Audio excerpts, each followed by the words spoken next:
think it's so much fun to take an inspiration from wherever it might be. It can be being out in the water and seeing a certain light and translating it into color, or working with a detail and having something drape a certain way or feel a certain way. And I think that's a really fun thing, is to translate that original impetus of inspiration into product is very, very exciting for me.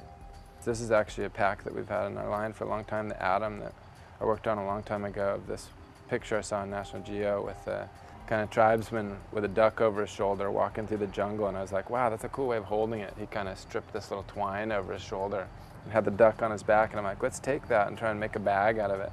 Depending on the project, it can be very abstract and very, very blue sky, or it can be really tight and pretty literal.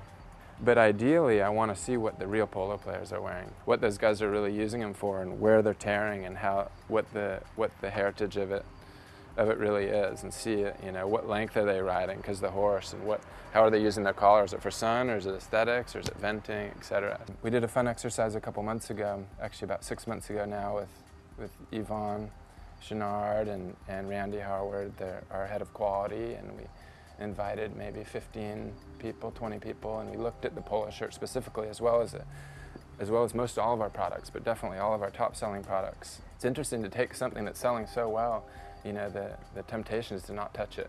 But we really picked it apart and looked at every detail, if it's relevant, if the fit's relevant, if the fabric's relevant, the color of it, the drape, etc. We got a bunch of old polos, and the only thing we found is right at the base of the placket there was a little hole that was forming over the years, 4 or 5 years into the garment.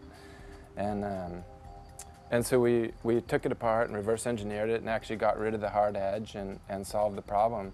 And then the irony is, all the folks who gave us their pieces with a little hole in it wanted it back, because it was this earned little friend on their shirt that they've been wearing a few days a week for 5 years. So that's a wonderful testament to the piece, that people were making an improvement, but they still want their old one back that they've put their miles in.